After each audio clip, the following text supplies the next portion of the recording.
Good morning class 5। आज अपन पढ़ेंगे science में चैप्टर नंबर 3 ह्यूमन बॉडी।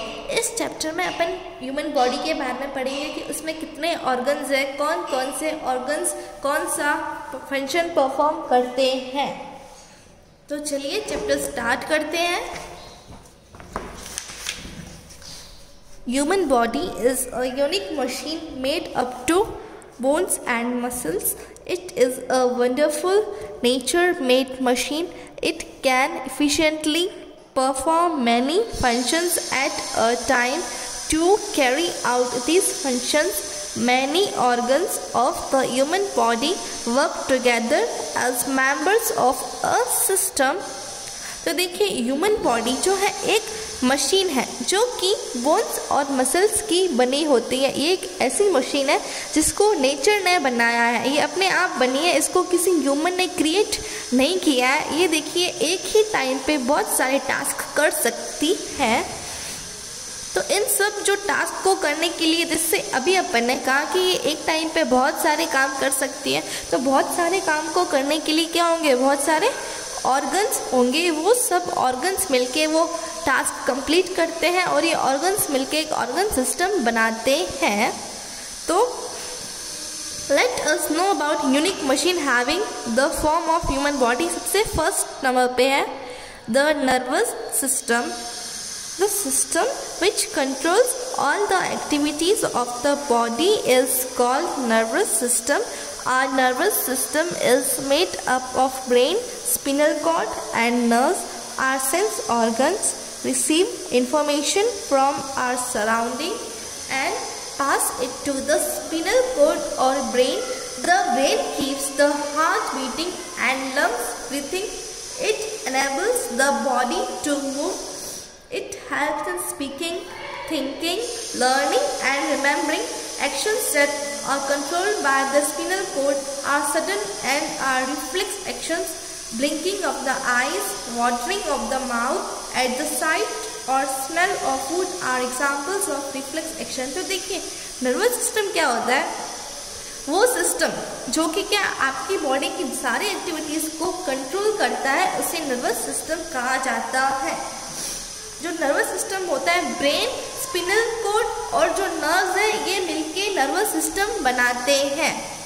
जो आपका देखिए आपकी जो सेंस ऑर्गन्स है उसका काम क्या है, आपके जो एनवायरनमेंट है, आपकी सराउंडिंग में से इंफॉर्मेशन को लाना।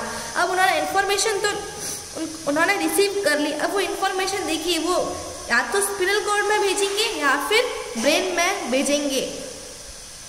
तो देखिए जो ब्रेन क्या करेगा, आपका हार्ट कंटिन्यू देखिए बीट करेगा, लंग्स भी ब्रीथिंग करेंगे। ये जो है ब्रेन क्या करता है, हर एक्टिविटी को ब्रेन कंट्रोल करता है। ब्रेन का काम है, जैसे आप बोल रहे हो, सोचते हो, कुछ चीज़ें याद रखते हो, चीज़ें याद करते हो, वो सब ब्रेन का ही काम है। देखिए जैसे कुछ एक्शंस होते हैं जो कि क्या आपके ब्रेन के कंट्रोल में नहीं होते हैं, उन्हें रिफ्लेक्स एक्शन कहा जाता है। वो स्पिनल कोड के कंट्रोल में होते हैं। जैसे कि आपकी जो आईज है वो ब्लिंक करती है, या फिर अगर आपने कहीं खाना देख लिया तो आपके मुंह से जो है पानी आ जाता है, जहाँ से खाना आ रहा है उसकी स्मेल आती है। तो ये क्या है, रिफ्लेक्स एक्शन। ये आपने खुद ने नहीं किया, ये अपने आप हो जाता है। तो ये जो है रिफ्लेक्स एक्शन वो होते हैं जिसको कंट्रोल स्पाइनल कॉर्ड करता है, वो ब्रेन के कंट्रोल में नहीं होता है। जैसे मैंने अगर आपका हाथ जो है बिल्कुल एक जो है गर्म चाय का कप है, उसके आगे मैंने आपका हाथ रख दिया, तो आपका जो हाथ है वो अपने आप वहाँ से हट जाएगा। तो ये भी रिफ्लेक्स एक्शन ही है। सेकेंड है skeletal system. Shape of our body is the result of the framework of our bones. This framework is called skeletal system. The functions of skeletal system include support to our body, facilitates movement and keeps our internal organs like heart, lungs and brain safe. Human skeleton is made up of 206 bones of different sizes and shapes. Different bones of the body joined together in various ways. The strong and flexible tissues holding the joints together are called ligaments. तो देखिए जो आपकी human body का जो shape है वो किसके कारण है? ये सब क्या, जैसे ह्यूमन बॉडी का ये ढांचा बना हुआ है, क्या है? सारी बोन्स ही तो है। बोन क्या करता है? आपकी बॉडी को सपोर्ट देता है। अगर बोन ही नहीं होती तो क्या ह्यूमन बॉडी सीधी खड़ी रह पाती? तो देखिए इस बोन्स का काम क्या होता है, जैसे यहाँ पे आपके इंटरनल ऑर्गन है, इसके ऊपर बोन आ गई तो बोन क्या करता है? आपके इंटरनल ऑर्गन्स को बचाता है, उसको प्रोटेक्ट करता है। तो ह्यूमन बॉडी में देखिए कितनी बोन्स होती हैं? 206 बोन्स होती हैं। सब बोन की शेप क्या है? अलग अलग शेप होगा, अलग अलग साइज होगा। देखिए अलग अलग जो बोन्स है वो ज्वाइन की हुई है अलग अलग तरीके से। देखिए the strong and flexible tissues, कुछ स्ट्रॉन्ग और फ्लेक्सिबल टिश्यूज है जो कि आपके ये जॉइंट्स को होल्ड करके बैठे हैं, इन्हें लिगामेंट्स कहा जाता है। अब अपन पढ़ेंगे the muscular system. The major part of our body is made up of muscles. Various organs of our body moves about due to these muscles. About 650 muscles of different types lie in our body. Contraction and expansion of the muscles make it possible for our body to perform actions like walking, speaking, running, etc. The muscles help us to smile, chew our food, push into the stomach and also responsible for the continuous working of the heart.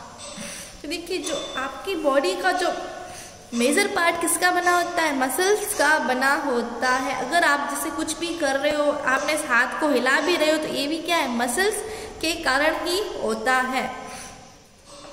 तो contraction and expansion of the muscles make it possible.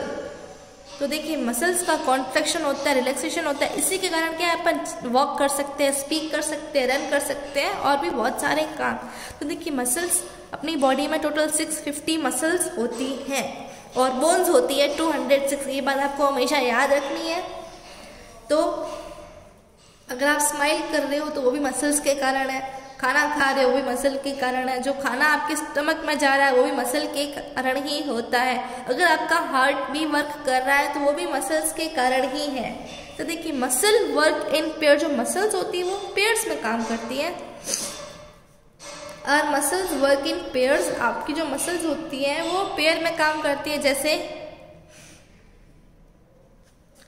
The muscle at the arm of the front is called the biceps. देखिए जो muscles आपके arm में होती है, आगे वाला हिस्सा होता है आपकी आर्म्स का, उसे बाइसेप्स कहा जाता है। और जो muscles at the back of the arm is called triceps muscle. जो मसल्स आपकी पीछे वाली साइड होती है उसे ट्राइसेप्स कहा जाता है। देखिए जैसे ये आपका हाथ है, ये आपके आर्म है, इसका आगे वाला हिस्सा होगा बाइसेप, पीछे वाला हिस्सा होगा triceps. When the bicep muscle is contracted, जब देखिए आपकी बाइसेप मसल कॉन्ट्रैक्ट होगी, जैसे कॉन्ट्रैक्ट रिलैक्स। तो जब आपकी जो बाइसेप मसल कॉन्ट्रैक्ट होगी तो जो ट्राइसेप वाली होगी वो रिलैक्स हो जाएगी, पीछे वाली रिलैक्स हो जाएगी। और जब आपकी पीछे वाली मसल जो है कॉन्ट्रैक्ट होगी तो आगे वाली मसल क्या हो जाएगी? रिलैक्स हो जाएगी। तो देखिए दो जो मसल्स एक पेयर में काम करते हैं। Contraction of the biceps muscle bends the arm. जैसे अगर आपने अपनी आर्म को बेंड किया तो ये क्या हो गया? आपके बाइसेप्स का कॉन्ट्रैक्शन हुआ। बाइसेप्स मतलब ये आगे वाली बाइसेप्स, पीछे वाली ट्राइसेप्स। या फिर अगर आपने जैसे अपना हाथ सीधा कर लिया ऐसे, तो ये क्या हुआ? आपकी जो ट्राइसेप्स हुआ उसका कॉन्ट्रैक्शन हुआ। अगर आपने हाथ को ऐसे यूं बेंड कर दिया तो वो होगा बाइसेप्स का कॉन्ट्रैक्शन। तो आप समझ गए होंगे बाइसेप्स और ट्राइसेप्स में। अगर आपने अपना हाथ मोड़ा तो वो होगा बाइसेप का कॉन्ट्रैक्शन, हाथ को स्ट्रेट किया तो वो होगा ट्राइसेप्स का कॉन्ट्रैक्शन। फोर्थ है circulatory system. The circulatory system is responsible for the circulation of blood throughout the body. Blood transports food and oxygen to the cells and carries away carbon dioxide and other wastes. The cells cannot live without a continuous supply of fresh food. The circulatory system also carries disease-fighting substances that helps the body to protect the body. देखिए circulatory system क्या होता है? ये वो system होता है जिसमें blood का क्या होता है? सर्कुलेशन होता है। पूरी बॉडी में जो ये ब्लड है पहुंच जाता है। देखिए जो ब्लड होता है, ब्लड अपने साथ क्या लाता है? ऑक्सीजन। ब्लड का काम होता है पूरी जितनी भी सेल्स है आपकी बॉडी में उसको ऑक्सीजन सप्लाई करना, और उनके अंदर की जो कार्बन डाइऑक्साइड है या फिर उसके अंदर जो वेस्ट प्रोडक्ट है उसको दूर लेके जाना उनसे। तो देखिए जो सेल्स है वो क्या, उनको कंटिन्यूस सप्लाई मिलनी चाहिए फूड की, तभी वो सेल जिंदा रहेगी, नहीं तो सेल क्या है, मर जाती है। इस सर्कुलेटरी सिस्टम में से ब्लड है, इसके अंदर क्या होते हैं, कुछ डिजीज फाइटिंग सब्सटेंस भी होते हैं जो आपकी बॉडी को डिजीज से प्रोटेक्ट करती है। फिफ्थ है digestive system. The changing of food into simple form is called digestion. Digestion की देखिए डेफिनेशन लिखी हुई है। डाइजेशन क्या होता है, जो आपने खाना खाया है उसको सिंपल फॉर्म में चेंज करना डाइजेशन होता है। The food we eat mixes saliva, a juice goes into the stomach, it remains in the stomach for about 4 hours. From the stomach the food moves to the small intestine. In these organs food is broken into a simple form by digestive juices in the small intestine. The simpler form of food is absorbed and used by the body cells. The undigested food goes to the large intestine and is finally thrown out of the body through the anus. तो देखिए digestive system वो होता है जो आपने food खाया है उसको सिंपल फॉर्म में चेंज करना डाइजेशन होता है। अब जो खाना आपने खाया है वो देखिए सबसे आपने उसको खाना को चबाया तो वो क्या हो गया, वो जो फूड है सलाइवा के साथ मिक्स हो जाता है। फिर जो जूस होता है वो जूस सीधा स्टमक में चला जाता है और ये स्टमक में 4 आवर्स तक ही रहता है। फिर देखिए स्टमक से क्या होगा, फूड जो है स्मॉल इंटेस्टाइन में चला जाएगा। इस स्मॉल इंटेस्टाइन में फूड पता है क्या होगा, food is broken down into simpler form. Food क्या होगा, सिंपलर फॉर्म में चेंज हो जाएगा बहुत सारे जूसेस में। डाइजेस्टिव जूसेस से जो फूड है सिंपलर फॉर्म में चेंज हो जाएगा। फिर देखिए स्मॉल इंटेस्टाइन में क्या होगा, जो फूड क्या हो जाएगा, उसको बहुत सारी सेल्स है उस फूड को एब्जॉर्ब कर देगी, उस सिंपलर फॉर्म को जो सेल है फूड एब्जॉर्ब कर देगी। अब जो अनडाइजेस्टेड फूड बचा है, जो डाइजेस्ट नहीं हुआ है, वो देखिए वो लार्ज इंटेस्टाइन में चली जाएगी। लार्ज इंटेस्टाइन में से फिर वो क्या हो जाएगी, आपकी बॉडी से बाहर निकल जाएगा एनस के थ्रू। तो आपकी बॉडी में से देखिए यहाँ से आपने खाना खाया, स्टमक में गया, यहाँ पे 4 घंटे रहा, फिर स्मॉल इंटेस्टाइन में डाइजेस्ट होगा, ठीक है, जूसेस के थ्रू। फिर जो सेल है उस खाने को एब्जॉर्ब कर देगी। फिर स्मॉल इंटेस्टाइन में, लार्ज इंटेस्टाइन में गया, लार्ज इंटेस्टाइन से सीधा देखिए ये एनस के थ्रू आपकी बॉडी में से निकल जाएगा।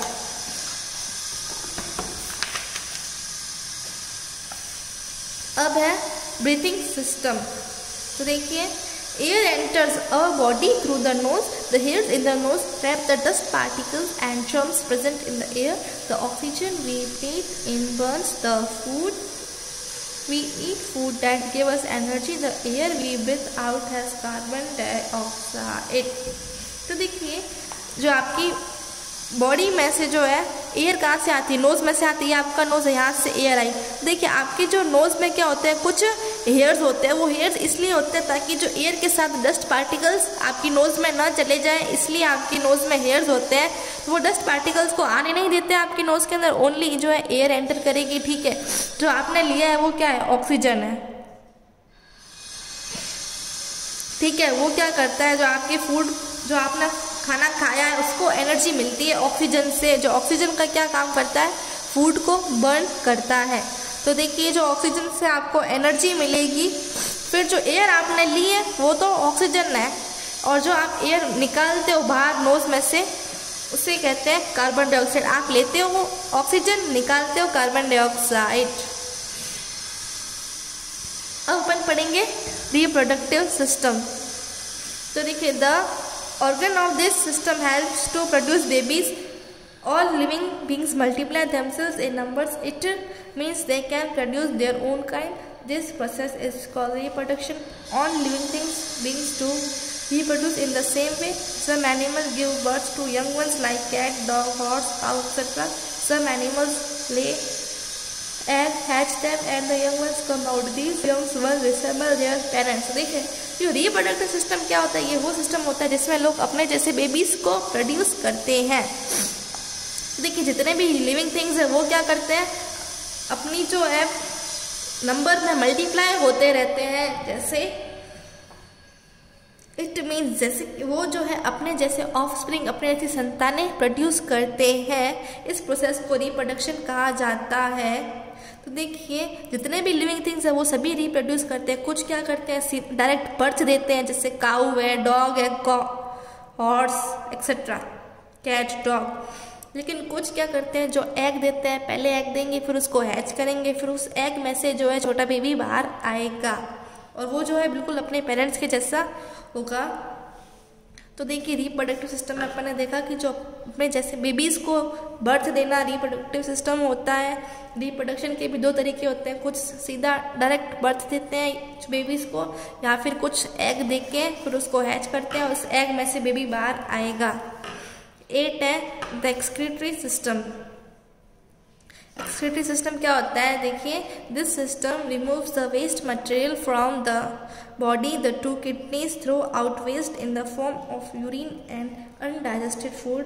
The skin also removes excess water and salt in the form of sweat. तो ये वो सिस्टम होता है जो आपकी बॉडी में से क्या वेस्ट मटेरियल होता है उसको अपनी बॉडी में से बाहर निकालता है। देखिए 2 किडनी काम करती है, 2 किडनीज। इसका काम क्या होता है, आपकी बॉडी में से वेस्ट मटेरियल और जो अनडाइजेस्टेड फूड है उसको बाहर निकालना। ये कुछ काम आपकी, देखिए अभी अपन ने कहा किडनी का काम होता है, किडनी तो काम करती है लेकिन उसमें से कुछ जो है आपकी स्किन होती है वो भी रिमूव कर देती है। जैसे ज़्यादा वाटर या फिर सॉल्ट आपकी बॉडी में है तो आपकी स्किन क्या करेगी, उसको पसीने स्वेट के थ्रू उस जो एक्सेस वाटर और सॉल्ट को आपकी बॉडी में से बाहर निकाल देती है। अब मैं सेंस ऑर्गन्स क्या होते हैं, देखिए the organs which make us aware of our surrounding are called sense organs. They are in fact like windows of the brain to the outer world. The sense organs of our body are eyes, ears, nose, tongue and skin. ये वो organ है जो अपन को अपने आसपास की चीज़ों के बारे में बताते हैं। जैसे ये क्या होगी, आपकी ब्रेन की खिड़कियाँ, आप इसे ब्रेन की विंडोज कह सकते हैं। जैसे आपकी बॉडी के सेंस ऑर्गन कौन कौन से, eyes, ear, nose, tongue and skin, ये आपके सेंस ऑर्गन है। आप जैसे आपकी स्किन क्या करती है, आपको फील करने के लिए हेल्प करती है, टंग आपको टेस्ट करने के लिए, नोज जो आपको स्मेल करने के लिए, ईयर जो है सुनने के लिए। तो ये ईयर क्या आपके चारों ओर क्या हो रहा है यही आपको देखने के लिए या फिर सुनने के लिए, सेंस करने के लिए हेल्प करता है, इसीलिए इन्हें सेंस ऑर्गन्स कहा जाता है। अब देखिए सबसे पहला सेंस ऑर्गन्स आई के बारे में पढ़ेंगे। Eye help us in seeing the objects around us. Our eyes are protecting from eyebrows, eyelashes and eyelids. These parts help eyes to stay safe in their place. The eyebrows prevent sweat from running into the eyes. The eyelashes protect the eyes from dirt. The eyelids protect the eyes from injury. तो देखिए आपकी जो अब आपके चारों ओर क्या हो रहा है, कुछ भी हो रहा है वो आप किसके कारण देख सकते हो, आपकी आइज़ के कारण। आपकी आइज़ हेल्प करती है आपको देखने के लिए। तो देखिए आपकी आइज़ है, जैसे ये आपकी आई है, तो देखिए आई के ऊपर आईब्रोज होते हैं, तो जो आपके आईब्रोज भी आईब्रोज होते हैं, आई लैशेज होती है।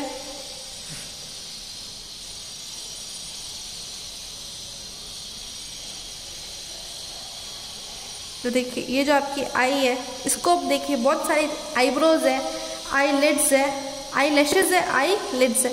तो ये किस लिए होती है, ये आपकी आईज को प्रोटेक्ट करते हैं। जैसे आईब्रो इसलिए होते हैं ताकि जो स्वेट होता है, पसीना होता है, वो आपकी आंखों में ना चला जाए।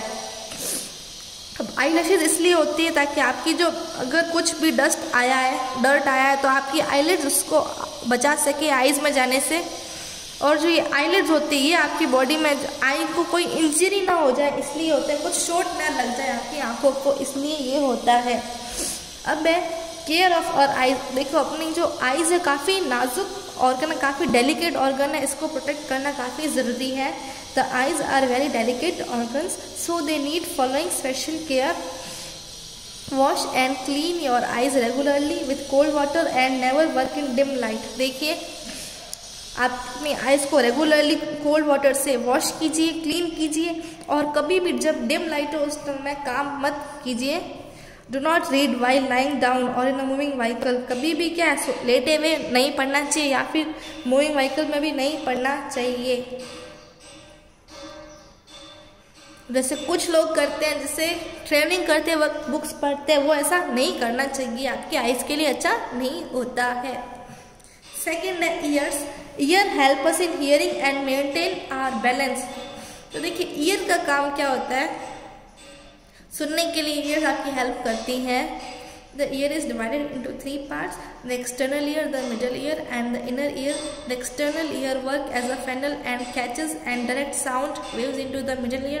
The sound enters in this part. It is made up of 3 small bones called eardrum. The vibration of sound are transmitted through eardrum. These vibrations pass into inner ear.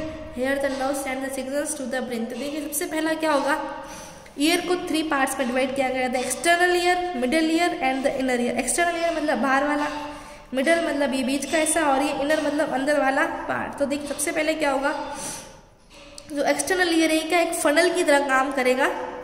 जैसे ये फनल होती है,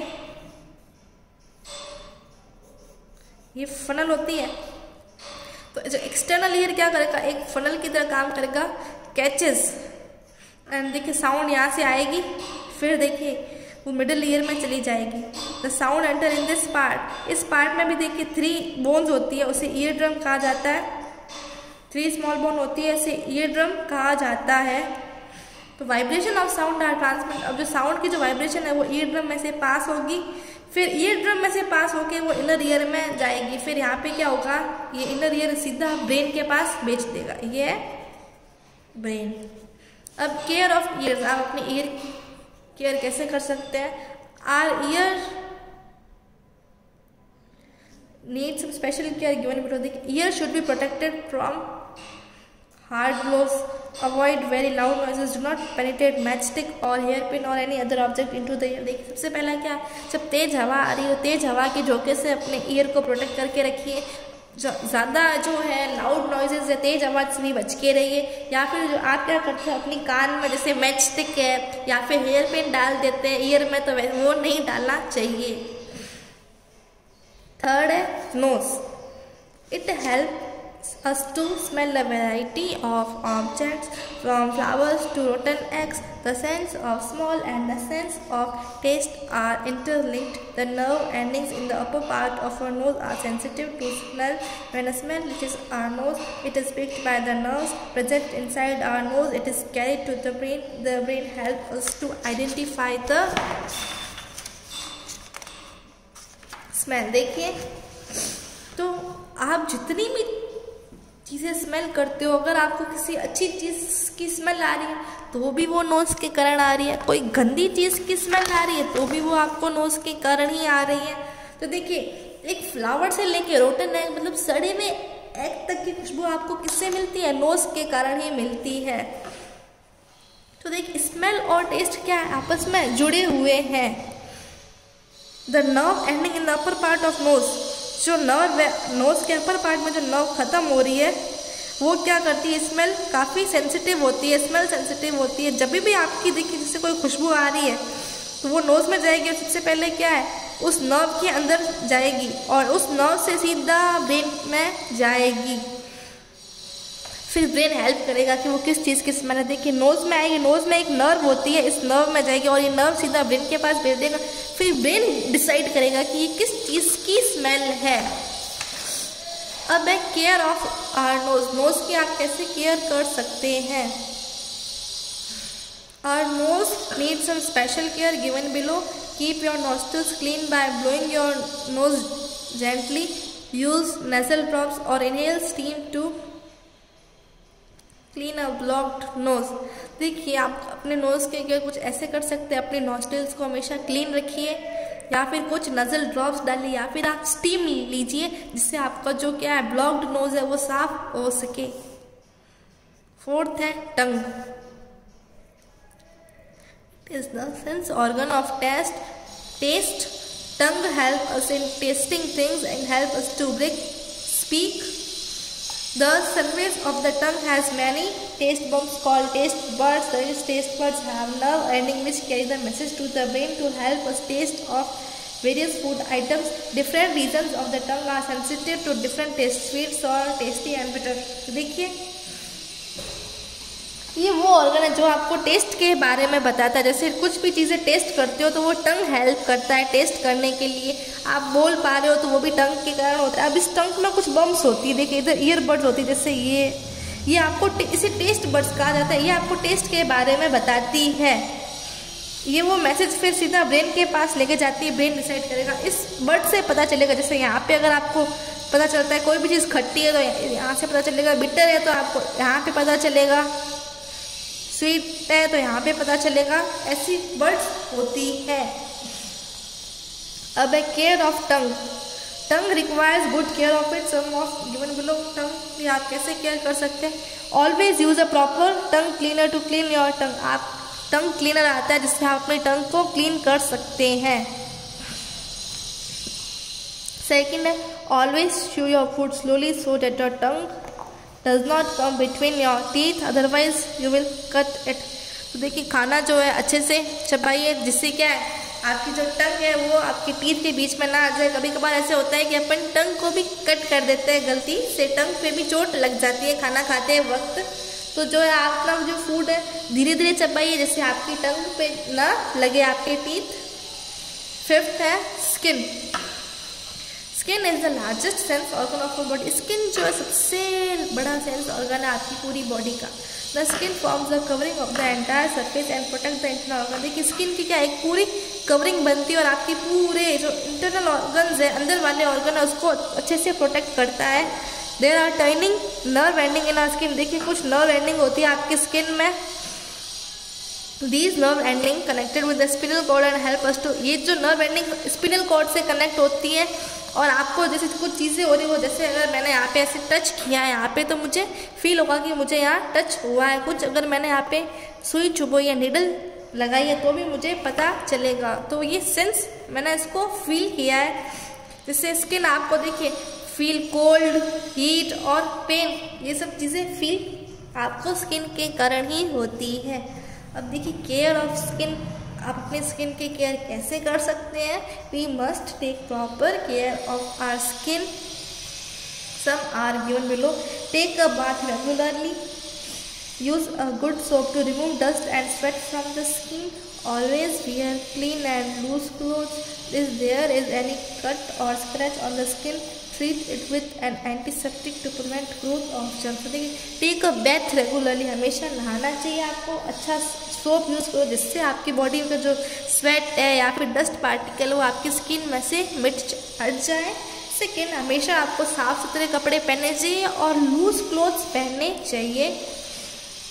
थर्ड है देखिए अगर आपकी skin पे थोड़ा सा भी स्क्रैच लग जाए, थोड़ी सी भी चोट लग जाती है तो आपको क्या उसको एंटीसेप्टिक वहाँ पे लगाना चाहिए, जिससे क्या है उस वहाँ पे जो जर्म्स है उसकी ग्रोथ ना हो।